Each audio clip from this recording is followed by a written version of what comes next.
할렐루야! 한 주간 평안하셨지요? 네.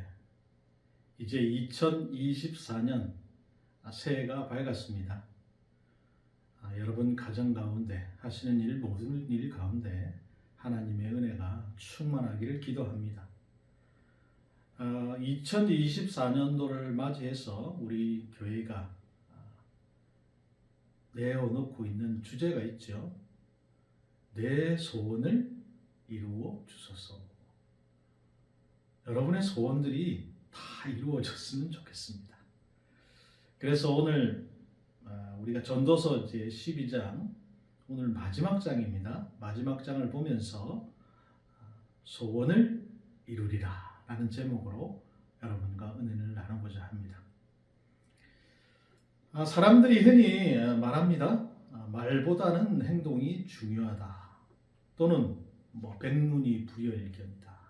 즉 100번 듣는 것보다 한 번 보는 것이 더 낫다. 이렇게 말하기도 합니다. 이런 경험들이 전하고자 하는 어떤 취지에 대해서는 공감을 합니다만 한편으로는 이런 염려가 생기기도 해요. 이러다가 자칫 말의 가치를 지나치게 폄하해버리는 것은 아닌지, 어떤 행동이나 모습이 있더라도 이것이 말로 해석되지 않는다면 우리에게 아무런 의미를 전달해 줄 수는 없죠. 만약 말에 경이로운 힘이 없다면 우리 삶은 공허해지고 우리들의 관계는 황폐해질 수밖에 없습니다. 말은 많은 일을 하죠. 말은 사람을 울게 만들 수도 있고요. 또 웃게 만들 수도 있고요. 당황하게 만들 수도 있고 상대방으로 하여금 화나게 만들 수도 있습니다. 말은 상처를 줄 수 있고요. 또 그 말을 통해서 치유를 받을 수도 있어요. 말은 무기이면서 동시에 포도주이기도 합니다. 결혼식에는 주례사, 피로연, 패백 이런 순서가 많은 순서 있죠. 그런데 그 중에 하이라이트를 꼽자면 바로 신랑 신부의 서약이죠. 서약합니다 라는 말 한마디로 신랑 신부의 그 두 사람의 삶이 영원히 변화되는 거예요.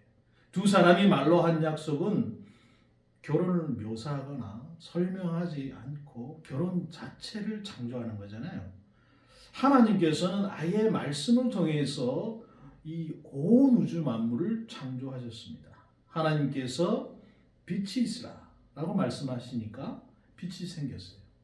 이전에는 존재하지 않던 것들이 하나님의 말씀 한마디로 탄생하는 겁니다. 최초의 말씀이 계셨어요. 하나님 지금도 우리에게 말씀하심으로 우리에게 어떤 일이 일어나게 하시죠. 그래서 칼 바르트라고 하는 신학자가 말씀은 곧 사건이다. 그런 명언을 남겼어요. 하나님의 말씀은 결코 공허한 울림으로 끝나지 않습니다. 말씀은 우리에게 다가와서 사건을 일으켜요. 우리의 내면을 변화시키고 우리 삶에서 열매를 맺게 하는 것입니다. 자, 전도서 우리가 쭉 작년부터 시작해서 우리에게 수많은 말씀을 들려주었는데요. 이 오늘 전도서는 새로운 말씀을 주려고 하기보다는 마지막 말씀, 그 자체를 탐구하는 것으로서 모든 것을 마무리하려고 합니다. 자, 오늘 전도서는 우리에게 말씀을 우리가 어떻게 가르칠 것인가? 말씀이 우리를 어떻게 변화시키는가? 말씀으로 어떤 열매를 맺는가? 그것으로서 우리가 올 한 해 가지고 있는 그 소원을 이루고자 한 그 일에 대해서 대답을 제시하고 있다고 생각합니다. 자, 그 첫 번째로 말씀을 우리가 어떻게 가르칠 것인가 인데요. 9절 초반에 보니까 전도자가 지혜자여서 여전히 백성에게 지식을 가르쳤고 그랬어요. 이 전도자는 어떤 사람인가 한마디로 평가하자면 그는 지혜자다는 거예요. 당대는 물론이고 오늘날까지도 전도자만한 인생에 대한 어떤 통찰력, 지혜를 보여준 사람이 드뭅니다. 그런데 전도자는 세상과 격리된 채 책 속에 파묻히는 사람, 상아탑의 학자가 아니라는 거죠.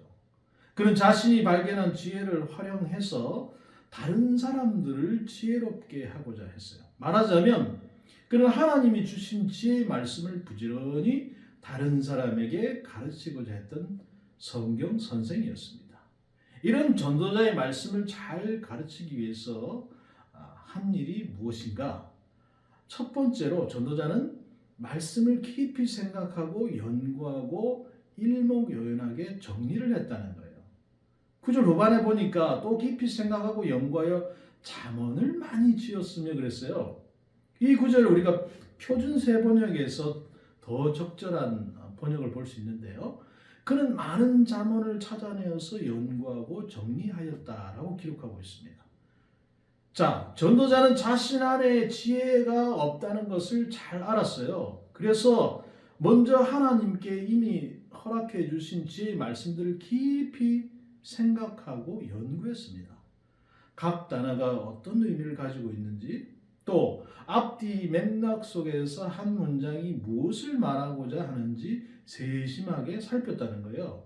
또한 성경이 쓰여진 시대 배경을 알기 위해서 책을 읽기도 하고요. 또 시간을 내서 신구약 중단사를 듣기도 하죠. 아울러서 이렇게 수집한 것들을 적절히 배치를 하고 순서를 매기고 목차를 만들어서 일목요연하게 정리를 해 두었습니다. 자, 그래서 전도자의 이 노트북 하드 드라이브 안에는 창세기부터 요한계시록까지 폴더별로 말씀 공부 노트와 소감이 빼곡히 들어차 있었겠죠. 전도자는 이것을 가리켜서 나의 보물창고 이렇게 불렀을 거예요. 자, 두 번째로 전도자는 기쁨과 즐거움을 주는 말을 찾으려고 힘썼습니다. 10절 초반에 보니까 전도자는 힘써 아름다운 말들을 구하였나니 라고 했어요. 우리나라 속담에 구슬이 서말이라도 깨어야 법에 라는 말이 있잖아요. 말씀이라는 보물을 다른 사람에게 잘 가르쳐 주기 위해서는 그 보물을 엮어줄 수단이 필요한 것이죠. 전도자에게는 그것이 바로 아름다운 말들이었어요. 여기서 아름다운 말이라는 것은 듣는 사람에게 기쁨과 즐거움을 주는 말이라는 그런 의미입니다. 우리가 어떤 말을 들을 때 기쁨과 즐거움을 얻을 수 있나요? 말에 조리가 있고 재치가 있고 그 표현이 아름다울 때 우리는 그렇게 느끼잖아요. 이런 말은 듣는 사람을 그 말 속으로 빨아들이는 힘이 있습니다. 전도자가 왜 힘써서 이런 아름다운 말들을 구했겠습니까? 그것은 백성들에게 말씀을 효과적으로 전달하기 위해서 그렇게 했을 거예요. 아무리 좋은 콘텐츠가 담겨져 있다고 해도 말씀이 무미건조하고 중구난방이고 이렇으면 여러분 어떻습니까? 말씀 듣다가 졸거나 들어도 무슨 말인지 모르잖아요. 그래서 전도자는 때때로는 기가 막힌 비유로, 때때로 예화로, 때때로 짧은 경구로, 때로는 자신의 체험담으로 다채롭게 지혜의 말씀을 우리에게 들려주었다는 거예요. 세 번째로 전도자는 진리의 말씀을 정직하게 기록했습니다. 아무리 말이 아름답다고 해도 그 말 속에 진리가 담겨져 있지 않으면 어떻게 되겠습니까? 들을 때는 재미있게 잘 듣고 나서 끝나고 나면 아무것도 남는 게 없는 거예요. 우리도 마찬가지입니다. 우리가 이 예배 가운데 말씀을 많이 듣죠. 말씀 많이 듣는데 그 가운데 진리는 없고 매일 제가 여러분들한테 말씀을 전하면서 예야만 막 주구장창 예야만 전했다고 생각해 보세요. 그냥 들을 때는 재미있겠죠. 근데 듣고 나면 아무것도 남는 게 없는 거예요. 그 안에. 우리는 그런 경우를 종종 당합니다.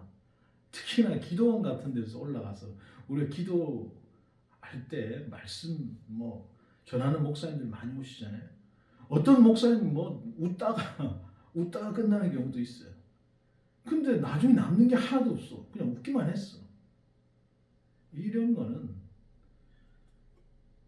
별로 좋은 게 아니죠. 마찬가지입니다, 여러분. 우리가 회사 생활 할 때도 마찬가지예요. 뭐 회식 자리 이런 데 가서 뭐 서너 시간 끼빌거리면서 대화를 했는데 그 다음날 아무것도 생각이 안 나고 이런 일을 경험하곤 하잖아요. 자, 그러나 전도자는 말을 아름답게 할 뿐만이 아니고 날카로운 문제의식, 묵직한 주제를 담아서 전달했다는 거예요. 그래서 그의 말을 듣고 나면 마치 영양가가 높은 음식을 먹고 배부른 것처럼 영혼의 만족이 있었다는 것입니다. 또한 전도자는 정직하게 말씀을 기록했어요. 사람들이 듣기에는 부담스러운 말씀이라고 회피하지 않았습니다. 말씀을 있는 그대로 전했어요. 말씀을 왜곡하거나 포장하지 않았습니다. 그래서 그의 말이 늘 진정성이 있다는 거예요. 목회자가 가장 경계해야 될 것들이 이런 건데요. 성도들의 눈치를 보는 겁니다. 저도 말씀을 준비를 하면서 여러 가지 생각들을 합니다. 하나님 주신 말씀이 있는데 이 말씀을 그냥 다이렉트로 얘기를 해야 될까? 아니면 이렇게 삥 돌려서 얘기를 해야 될까? 고민이 많죠. 그런데 말씀은 정직하게 전해야 되는 거죠. 목회자의 임무는 그겁니다. 저는 그래서 될 수 있으면 정직하게 전하려고 노력을 많이 합니다. 저는 우리 교회가 작지만 다른 교회와 좀 차별화되는 점이 있었으면 좋겠어요. 무엇이 우리 교회를 다른 교회와 차별화할 수 있을까요? 여러분 생각은 어떠십니까? 무엇이면 우리 교회가 다른 교회와 좀 차별이 있겠습니까? 저는 뭐 다 제쳐놓고 우리 모든 교인이 다 성경을 가르칠 수 있는 수준에 올랐으면 좋겠어요. 모든 성도들이 누구든지 오더라도 말씀을 가르칠 수 있는 수준. 대체로 우리는 너무 익숙해서 당연하게 여기지만 일반적으로 성경을 가르친다고 하는 것은 목회자만의 고유 권한으로 여겨지잖아요.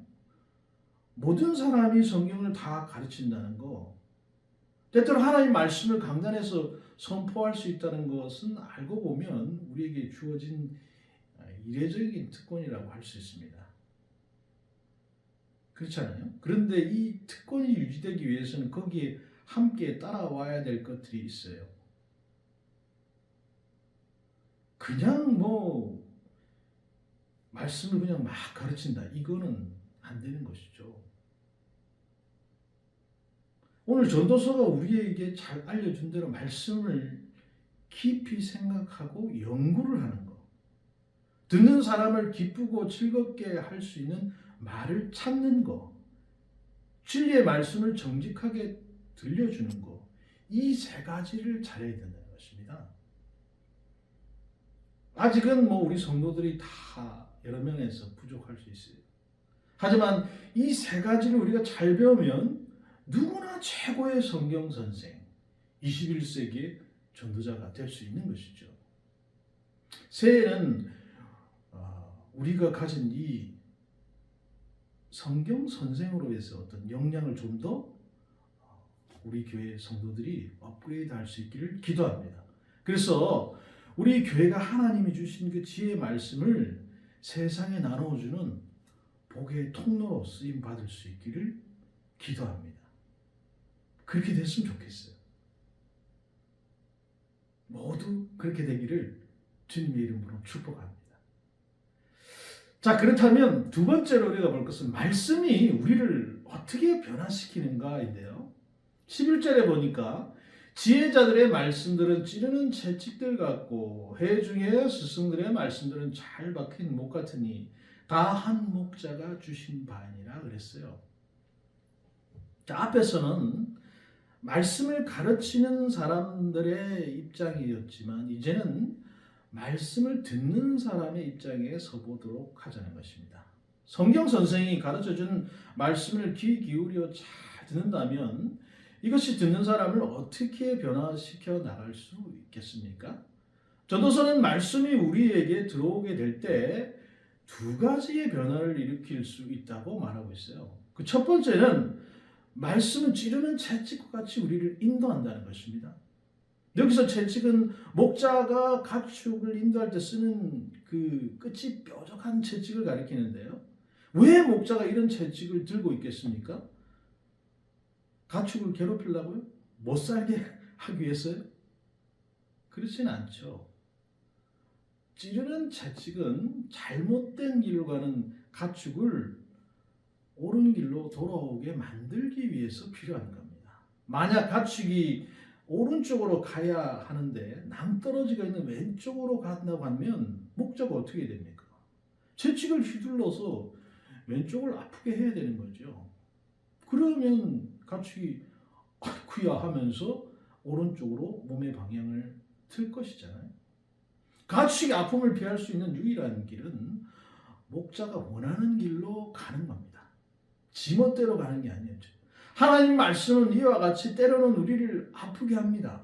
우리가 착각과 환상에 빠져 있을 때 말씀은 있는 모습 그대로의 진실을 보게 하죠. 이럴 때 우리는 너무 괴롭잖아요. 불순종의 길, 죄의 길에 빠져 있을 때 말씀은 죽었던 우리의 양심을 되살려 놓는 힘이 있어요. 이럴 때 우리는 너무 아프죠. 하나님 말씀 너무나 날카로워서 마치 우리의 관절과 골수를 찔러서 쪼개는 것처럼 우리에게 다가오는 것입니다. 말씀이 은혜와 감동이 되어야지 왜 꼭 나를 아프게 해야 됩니까? 라고 반문할지 모르겠어요. 하지만 이런 아픔은 우리가 하나님을 알고 사랑하고 그분과 함께 평생을 동행하기 위해서는 반드시 필요한 아픔인 것입니다. 우리는 양 같아서 제 갈 길을 알지 못해요. 때로는 엉뚱한 길에서 헤매거나 때로는 멸망의 길을 향해 제 발로 두벅두벅 걸어갈 때가 있습니다. 그래서 우리는 목자의 그 날카로운 채찍이 필요한 것이죠. 우리의 영혼을 콕콕 찔러서 아프게 하는 말씀이 그래서 필요한 것입니다. 두 번째는 말씀은 잘 박힌 목과 같이 우리를 붙들어 준다는 것입니다. 여기서 못은 이 천막을 고정시킬 때 쓰는 그 말뚝을 가리켜요. 여러분 천막 쳐보셨습니까? 실제로 여러분 해보면 이게 생각보다 말뚝 박는 일이 쉽지가 않아요. 이 말뚝을 박을 적절한 위치를 찾는 것도 어렵고요.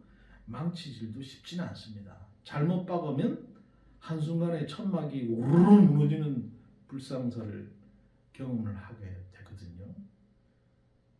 실제로 우리가 경험을 하려면 군대를 가야 되는데 군대를 안 가보신 분들은 천막을 쳐보질 않아가지고 어떻게 쳐야지는 잘 모르죠.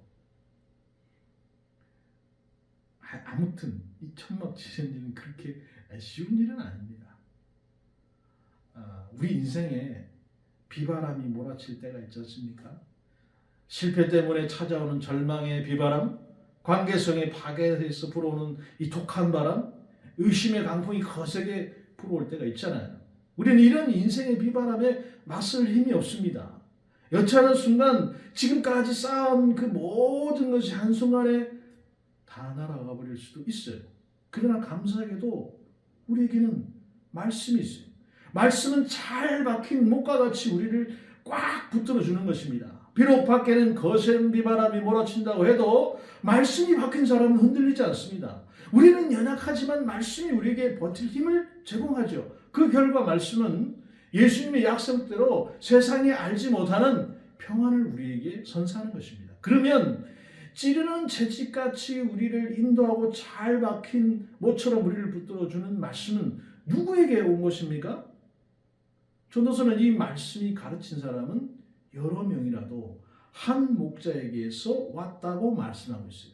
한 목자가 누구입니까? 여러분 다 짐작하신 대로 바로 하나님 우리 아버지세요. 이 말씀 우리를 사랑하시고 천하보다 귀하게 여기시는 목자 되시는 주님으로부터 온 말씀이에요. 그분의 말씀이 우리 인생의 내비게이션이고 안전벨트처럼 꽉 붙들어 주는 것입니다.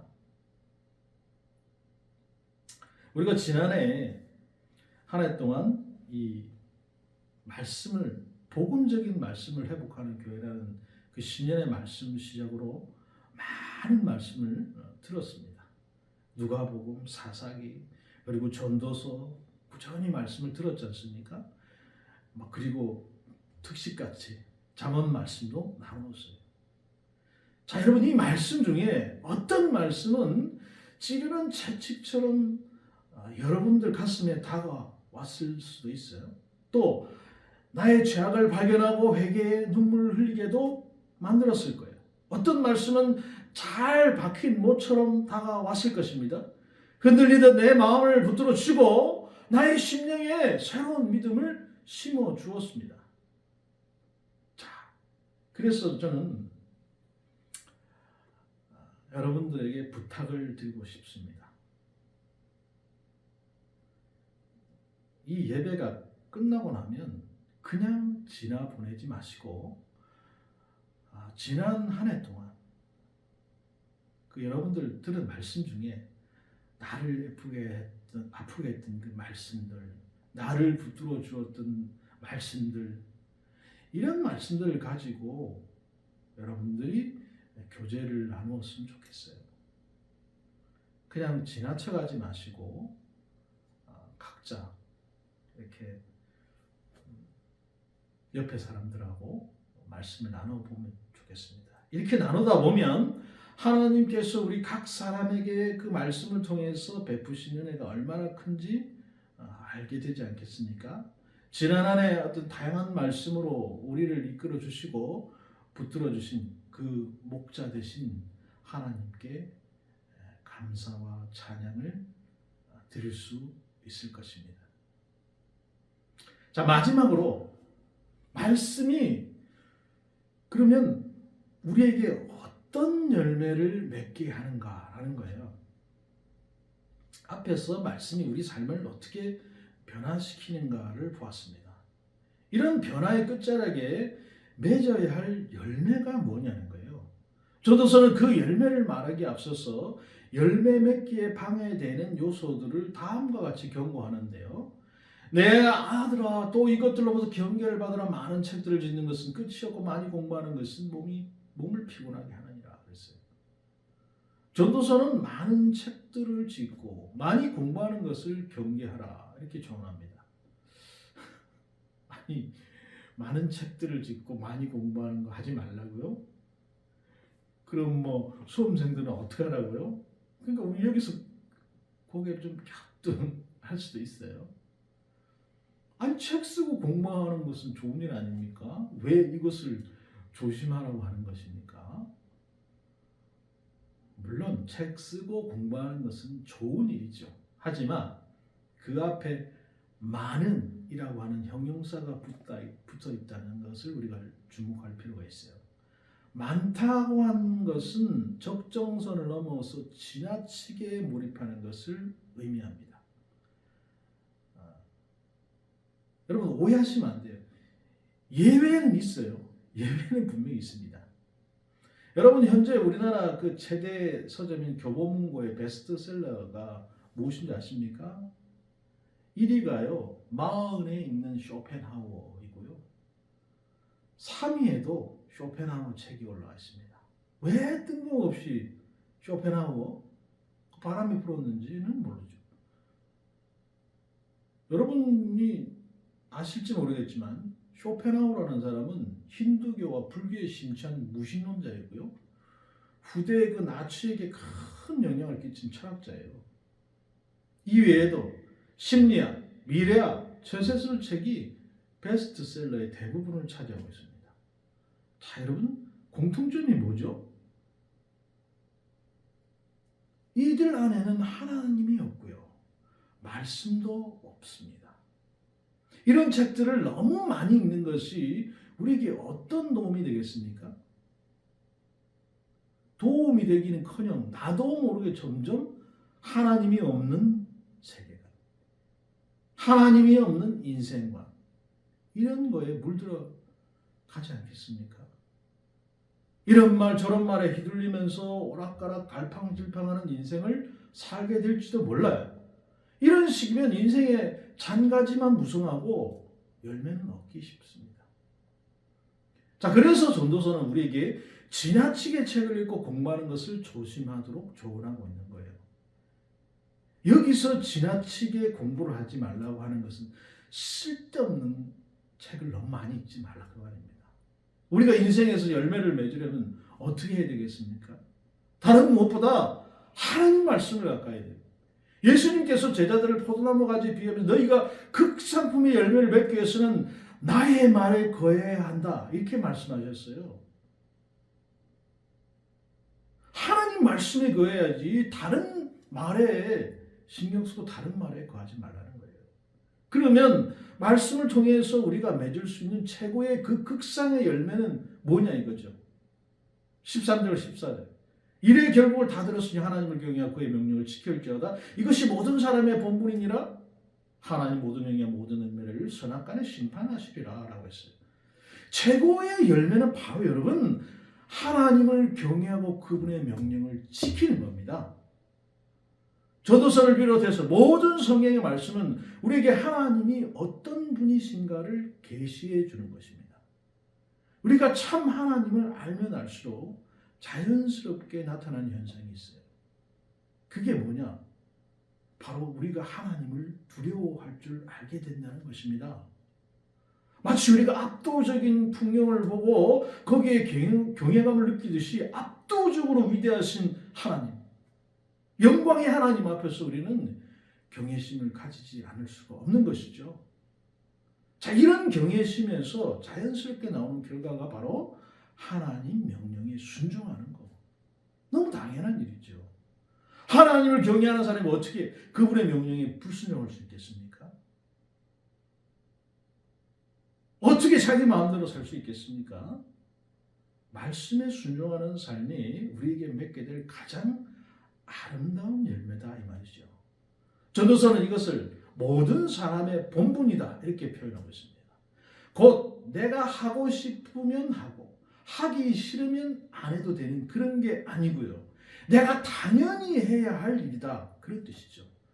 순종의 열매를 맺는 것은 하나님이 우리에게 주신 책임이자 의무인 것입니다. 그렇기 때문에 이것이 최후의 심판자 하나님께서 인생들을 판단하시는 기준이 된다고 말씀하고 있어요.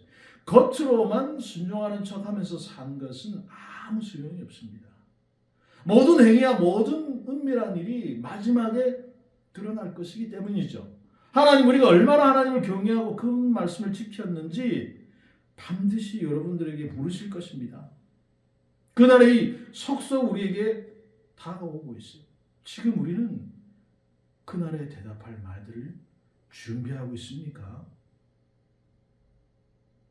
여러분들은 준비하고 계신가요? 자, 지금까지 전도서는 이 해 아래 망가진 세상 속에서 인생이 얼마나 헛된 것인가를 깨달으라고 했어요. 또 다가올 노년과 죽음을 대비하는 것이 지혜라고 가르쳤습니다. 그리고 마침내 이 마지막 구절을 통해서 전도서는 우리에게 참된 지혜 중에 최고의 지혜가 무엇인가 그것을 암시하고 있는데요. 그것은 바로 죽음으로 모든 것이 끝이 아니고 죽음 저 이후에 저 위에 계신 하나님을 만나 뵈었을 때 대답할 말을 준비하는 것이 최고의 지혜다라는 것을 우리에게 가르쳐주고 있어요. 그날의 다른 모든 것은 여러분 다 소용없습니다. 오직 하나님을 경외하고 그분의 말씀에 순종한 삶만이 거기에 남아있을 뿐이죠. 사랑하는 여러분, 2024년 오늘 첫 번째 주일입니다. 우리가 돌아서 보니 벌써 2023년이 저 뒤로 일주일이나 흘러갔습니다. 지난 한 해를 통해서 여러분은 무엇을 남기셨습니까? 나는 열심히 산다고 살았는데 여전히 아쉬움과 후회가 밀려드는 것은 어쩔 수 없죠. 자, 빨리도 시작된 이 2024년 여러분들은 어떤 계획을 가지고 계십니까? 여러분들이 남는 흑자의 인생을 올 한 해 살고자 한다면 어떻게 해야 되겠습니까? 여러분이 바라는 저 소원을 이루려면 어떻게 해야 되겠습니까? 단순합니다, 여러분. 하나님을 경외하고 그분 말씀에 순종하는 삶의 열매를 맺는 것에 집중하면 여러분이 바라는 소원, 흑자 인생 다 얻을 수 있다는 것입니다. 우리가 이런 열매를 맺기 위해서 이 하나님 말씀에 두려워 떨고 그 말씀의 운명을 모두 거는 자가 다 될 수 있기를 기도합니다. 오늘 이 세 말씀이 곧 사건이 되는 역사가 우리 가운데 올 한 해 풍성하게 일어나서 주님이 주시는 그 축복들을 온전히 다 받아 누리는 2024년 한 해가 되기를 주님의 이름으로 축복합니다. 기도합시다. 거룩하신 주님 감사합니다. 그렇습니다. 2024년도가 시작이 되었습니다. 2023년도를 우리가 돌아볼 때 부끄러운 일, 또 우리가 계획했던 일, 여러 가지 일들이 스쳐 지나갑니다. 그 중에서 가장 우리가 못했다고 생각하는 것을 돌아볼 때 하나님 말씀에 온전히 집중하지 못하고 하나님 말씀에 온전히 거하지 못하는 것들이 많이 있었습니다. 주여 2023년도에 내가 주를 생각하지 못하고 하나님 말씀에 다른 길로 벗어나서 헤매고 있었습니다. 새롭게 시작하는 이 한 해 주님 말씀에 온전히 거하기를 원합니다. 주님 말씀에 온전히 거해서 하나님께서 어찌 우리를 사랑하시고 하나님께서 어찌 우리를 도우시고 하나님께서 우리를 어찌 인도해 가시는지 이 2024년도가 마지막 순간이 왔습니다. 나에게 남은 열매는 무엇인지 하나님께서 주신 그 말씀을 그 열매를 통해서 나는 무엇을 얻었는지 생각해보는 그런 시간이 되었습니다. 올 한 해 이제 출발하고 시작합니다. 주님 말씀에 운명을 새해 전에는 이 말씀이 곧 우리 사건이 되어서 우리 가운데 하나님의 그 크신 역사가 온전히 우리 가운데 풍성히 일어나는 하나님의 것이 주님이 붙들어주시고 인도하여 주옵소서. 그래서 올 한해 주께서 주시는 그 풍성한 모든 은혜들을 모든 우리는 우리 모든 성도들이 다 볼 수 있도록 주님 붙들어주시고 역사하여 주옵소서. 감사를 드리며 우리 주 예수님 이름으로 기도합니다. 아멘. 그렇습니다, 여러분. 하나님 말씀에 거한다는 거, 그게 여러분 우리 소원을 이루는 길입니다. 다른 게 없습니다. 올 한 해가 다 지나서 맨 마지막에 우리에게 어떤 열매가 남았는가? 여러분들은 어떤 열매를 거두시길 바랍니까? 그 열매를 거두시려면 이 하나님 말씀에 모든 운명을 거는 자가 다 될 수 있기를 기도합니다. 그래서 여러분이 올 한 해 이루고자 하는 그 소원이 이 말씀을 통해서 다 이루어지고 하나님 은혜를 풍성히 누리는 여러분들 가정, 사업장 모두가 되기를 주님의 이름으로 축복합니다. 감사드리고요. 한 주간 평안하시고 우리는 또 다음 주에 영상 예배로 찾아뵙도록 하겠습니다. 한 주간 주 안에서 승리하시기 바랍니다.